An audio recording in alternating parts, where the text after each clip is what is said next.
Você já se perguntou o motivo de existir uma variação enorme entre filósofos e cientistas quando o assunto é explicar os aspectos fundamentais da vida, do universo e da humanidade?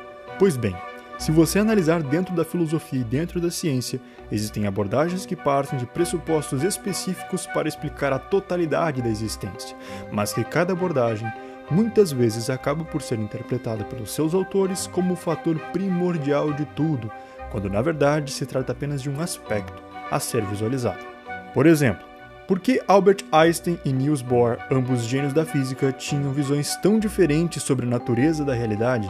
Enquanto Einstein acreditava em um universo determinístico, Bohr defendia a indeterminação e o papel do observador na física quântica. Veja, a física newtoniana e a física quântica muitas vezes se contradizem, mas ambas acabam sendo importantes para explicar aspectos que permeiam apenas as suas respectivas áreas de observação. E aí adentramos em um aspecto muito importante relacionado com isso, que é a perspectiva da realidade. Para começar e para entender por que tantos filósofos e cientistas têm perspectivas tão diferentes sobre o mundo, precisamos adentrar nos aspectos mais internos e particulares da nossa espécie humana. Isso se deve em grande parte aos filtros psicológicos e culturais dos quais os indivíduos e grupos percebem a realidade. Vamos explorar isso com um pouquinho mais de detalhes. Por exemplo, imagine que você está sentado em uma cadeira e há um cão ao seu lado também sentado. Vocês dois estão de frente para uma bola e estão observando ela. O que você vê é uma bola com cores vivas e detalhadas, graças à sua visão tricromática e suas especialidades neurológicas específicas que permitem uma visão mais detalhada. Já o cão, com uma visão mais arcaica e míope em longas distâncias, depende mais do seu olfato e audição apurados, que são infinitamente superiores aos dos seres humanos, e, portanto, o cão verifica uma bola muito diferente do que o ser humano a vê. A pergunta que fica é: quem viu a bola como ela realmente é? Quem capturou a realidade como ela realmente é? Este é um questionamento que podemos explorar no futuro em um eventual vídeo que seja mais profundo neste aspecto, mas apenas para dar uma percepção para vocês de que a realidade pode ser bem subjetiva, variando de percepção de diferentes espécies. Mas saindo um pouco da comparação entre diferentes espécies, como eu fiz com o cão e o ser humano, podemos verificar como a percepção da realidade também pode variar dentro da mesma espécie, no caso os humanos, que seriam caracterizados em diferentes culturas e diferentes etnias. Por exemplo, um grupo de pesquisadores da Universidade de Essex, na Inglaterra, de 2006, analisaram a tribo Himba da Namíbia, que possui uma língua única e isolada de influências ocidentais. Dentro disso, essa tribo possui apenas 5 categorias de cores em sua linguagem, as quais são Serandu, Dambu, Zuzu, Vapa e Buru, sendo cada categoria de cor representante de uma vastidão de cores diferentes. Por exemplo, Serandu engloba vermelhos, marrons, laranjas e alguns tipos de amarelo, enquanto Buru representa alguns tipos de verdes claros e azuis. Sabendo disso, os pesquisadores colocaram uma imagem para os membros desta tribo verificar. Mostrando ela aqui para vocês, eu quero que vocês vejam essa imagem e tentem identificar qual quadrado é o azul e qual é o verde. Fácil, não? Pois bem, o estudo mostrou que os Himbas demoraram mais para distinguir entre o azul e o verde, sugerindo que a linguagem pode afetar a percepção das cores, justamente porque os Himbas não possuem um correlato para o azul claro em sua linguagem, então eles acabam ficando confusos e não entendem o que é o tal quadrado azul. Porém, eles mostraram uma outra imagem para os Himbas, que seria esta aqui.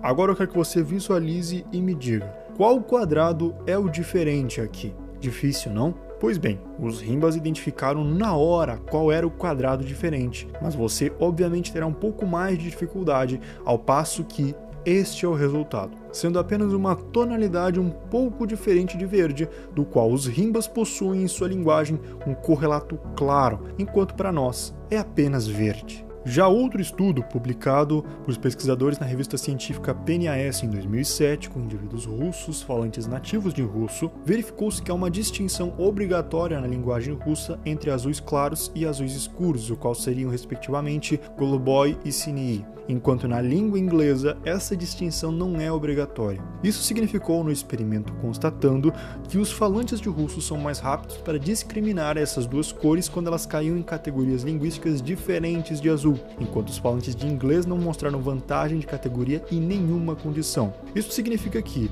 por conta dos russos terem em sua linguagem uma distinção obrigatória entre o azul claro e o azul escuro, enquanto para os ingleses não tinha essa distinção, os ingleses apenas falavam que era azul, enquanto os russos sabiam exatamente qual era a diferença de um azul e de outro. E aí você vai me perguntar, poxa, mas por que você está me mostrando isso? O que esses dois estudos têm a ver com o conteúdo do vídeo? Pois bem, tem tudo a ver. Esses estudos foram uma forma de demonstrar para você que a realidade pode ser percebida de maneira diferente entre diferentes espécies e dentro da mesma espécie, a depender da cultura, da individualidade, dos conhecimentos gerais, de onde vive, da etnia e etc, e etc.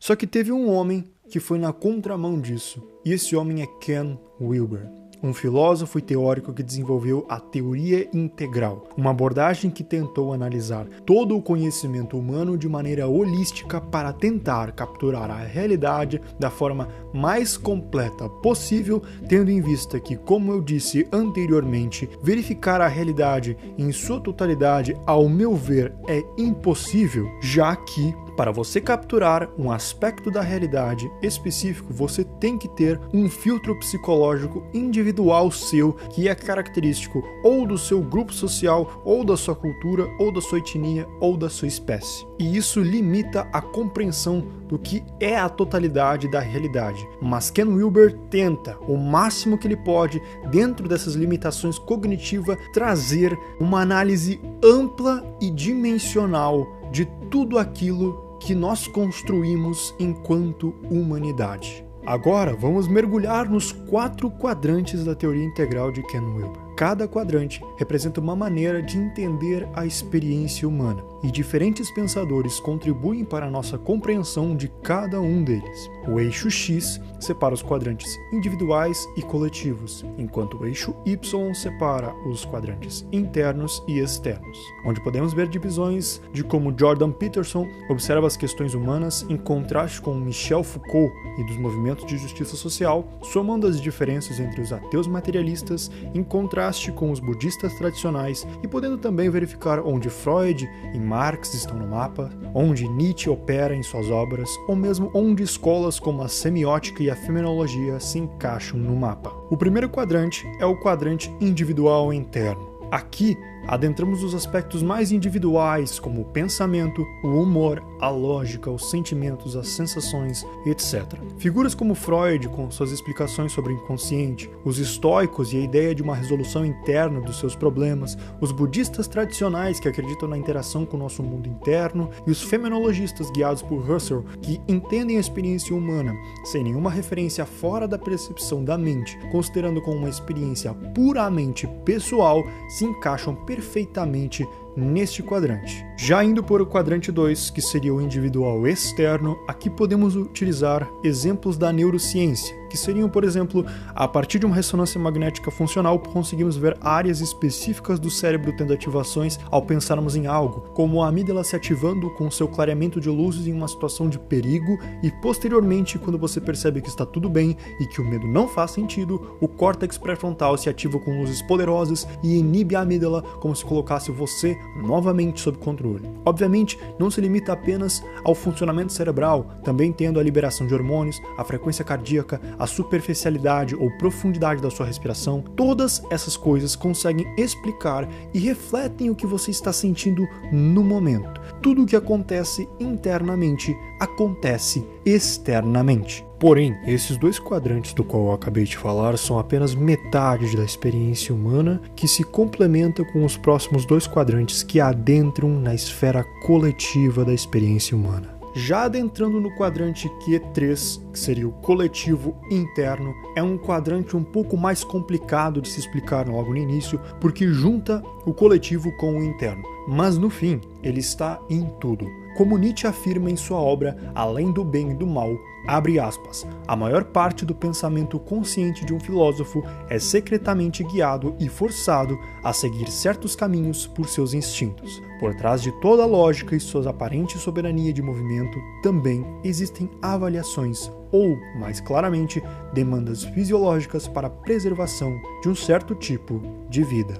Basicamente, esse quadrante adentra na linguagem, na cultura, nos valores, na moral e na visão de mundo dos indivíduos pertencente ao coletivo, sendo o quadrante 1 completamente moldado pelo quadrante 3, e com a linguagem sendo um aspecto importantíssimo abordado por diversos linguistas como Saussure na semiótica, demonstrando como a linguagem atribui significado a cada instância da fala e da escrita, que moldam a percepção de tudo juntamente com o sistema moral e a cultura. Você pode verificar que no quadrante 1 e no quadrante 2, a experiência da fome é variável entre um indivíduo da classe alta de Nova York e um caçador-coletor da tribo Hadza ou da tribo Khoisan da África. Entre os dois, há uma experiência fisiológica parecida, mas o significado dessa experiência e ações que serão tomadas a partir dela são completamente diferentes. O caçador-coletor pegará seu arco ou sua lança, enquanto o ocidental pegará sua carteira ou celular, que são reações moldadas pelo quadrante 3. Adentrando no quadrante 4 e, sendo o coletivo externo, este é o exterior de toda a experiência, sendo o lado empírico da equação coletiva. No quadrante 3, temos a percepção individual do coletivo como valores, cultura, linguagem e visão de mundo. E assim como os pensamentos individuais e sentimentos do quadrante 1 têm correlatos empíricos com o cérebro e o corpo do quadrante 2, os componentes da coletividade interna do quadrante 3 têm os seus próprios correlatos empíricos no quadrante 4. Em uma das obras de Ken Wilber, intitulada como Sex, Ecology and Spirituality, Ken Wilber define o quadrante 4 como, abre aspas, este quadrante inclui o exterior de qualquer um dos aspectos sociais da interação humana, incluindo forças de produção e modelos técnico-econômicos, como arco e flecha, ferramentas de horticultura, implementos da agricultura, máquinas industriais, computadores, etc. Estruturas arquitetônicas, sistema de transporte, infraestrutura física, até mesmo forma de materiais de livros, códigos legais, estrutura de linguagem, significados verbais e assim por diante. Fecha aspas. Wilber também traz um exemplo para compreender a diferença entre o quadrante 3 e o quadrante 4 com ir a um país estrangeiro. Quando você chega lá, você está na sociedade do quadrante 4, mas não está na cultura do quadrante 3. Você pode observar a arquitetura, a densidade populacional, a riqueza e a pobreza relativa. Você consegue verificar quais tecnologias eles têm e como a sociedade está estruturada. Isso tudo pertence ao quadrante 4, da qual está cercado. Porém, até você aprender a língua e aprender a conversar com as pessoas, você não terá acesso à cultura presente no quadrante 3. Você não sabe a visão de mundo ou os valores que as pessoas seguem, nem mesmo as estruturas de poder que ali estão instauradas, justamente porque você só consegue avaliar o externo de sua coletividade por não adentrar na coletividade interna dessa sociedade. Sem linguagem e sistema de valores coletivos, não há como inferir nada. Assim como Ludwig Wittgenstein escreveu um dia, abre aspas, os limites de minha linguagem significam os limites do meu mundo, fecha aspas. Tendo em vista todo o panorama geral de todos os quadrantes agora, a gente vai para uma explicação final que adentra um pouco mais na conjuntura de todos eles juntos. Adentrando dentro desses quadrantes, podemos nos deparar com Peterson no quadrante 1, trabalhando muitas vezes na concepção de que para mudar o mundo, primeiro precisamos de mudanças na esfera individual, que possibilitem uma eventual mudança em escala, dizendo muitas vezes, seja a mudança que você quer ver no mundo. Porém, isso acaba entrando em conflito com movimentos de justiça social que se encaixam no quadrante 3 e dizem, vamos fazer o mundo um lugar melhor para todos, partindo da crença de que a mudança deve residir na esfera coletiva, combatendo as opressões e preconceitos. Repare que os dois querem fazer do mundo um lugar melhor, mas partem de pressupostos diferentes e acabam se frustrando um com o outro por causa desse motivo. Além disso, podemos verificar Richard Dawkins no quadrante 2, que examina como os processos evolutivos que moldam os comportamentos e características físicas dos organismos. Dawkins considera a religião uma ilusão ou até quase um vírus, onde você está claramente vendo um conflito entre o quadrante 2 e o quadrante 1, pois Dawkins segue a ciência racionalista e materialista de que o externo é a questão fundamental, sendo a religião não aplicável ao modelo de ciência empírica e, portanto, pertencendo apenas ao lixo. Então, como vocês podem ver, todos os quadrantes podem reduzir o mundo à sua própria percepção da realidade. Não são apenas materialistas científicos dizendo que o cérebro que comanda todas as questões internas, mas há também aquelas pessoas extremamente espiritualizadas que dizem que a mente, ou que mesmo Deus, é tudo o que existe. É neste ponto que entramos na ideia associada a Derrida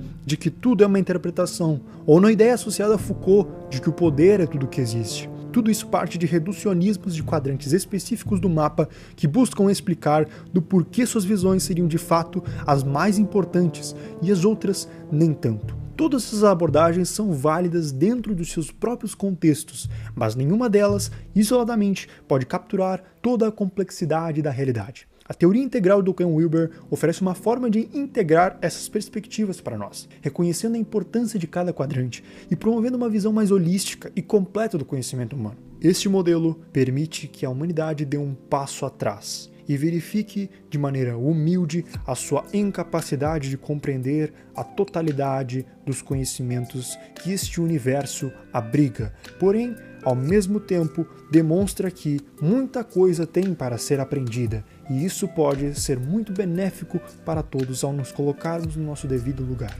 Então, como eu disse anteriormente, assim como a física newtoniana e a física quântica, embora aparentemente contraditórias, são ambas necessárias para descrever os diferentes aspectos da realidade, e no fim, todas as suas abordagens se limitam às suas interpretações dentro de suas áreas. Além disso, o cérebro humano, como afirmado anteriormente, possui uma espécie de teto cognitivo que não consegue ultrapassar devido à sua falta. Sim, apesar de sermos a espécie com maior quantidade de total de neurônios no neocórtex, ainda assim faltam recursos neurológicos para compreender as questões mais complexas da humanidade, recorrendo muitas vezes a explicações recortadas ou abstrações. Repare que, por exemplo, se você estudar neurociência, você vai se deparar com um recorte muito grande de cada um dos conteúdos. Você vai primeiro estudar neuroanatomia e os aspectos principais de cada parte do cérebro, sendo lobo frontal, lobo parietal, lobo occipital, lobo temporal, lobo da ínsula, núcleos da base, cerebelo, tronco encefálico, etc, etc, etc. Depois, você vai adentrar na neurofisiologia, vendo aspectos como os neurônios funcionam, bioeletrogênese, neurogênese, sinapse, etc, etc, etc. Repare que cada um desses aspectos é verificado nos estudos de maneira individual. Quando o cérebro humano funciona, tudo isso em conectoma ao mesmo tempo. Tudo que estudamos recortadamente funciona ao mesmo tempo, existindo coesamente ao mesmo tempo, sem uma divisão. E é por isso que o ser humano não consegue compreender a totalidade, porque ele necessita desse recorte da realidade para conseguir compreendê-la, justamente por essa limitação cognitiva. E às vezes não só recorta a realidade, como utiliza de abstrações para explicar os aspectos da humanidade. Mas, em um eventual próximo vídeo, podemos aprofundar um pouco mais como esses limites cognitivos afetam a nossa compreensão da realidade. Este foi o vídeo, agradeço por assistir até aqui e compartilhe com alguém que tiver interesse. Muito obrigado e um grande abraço!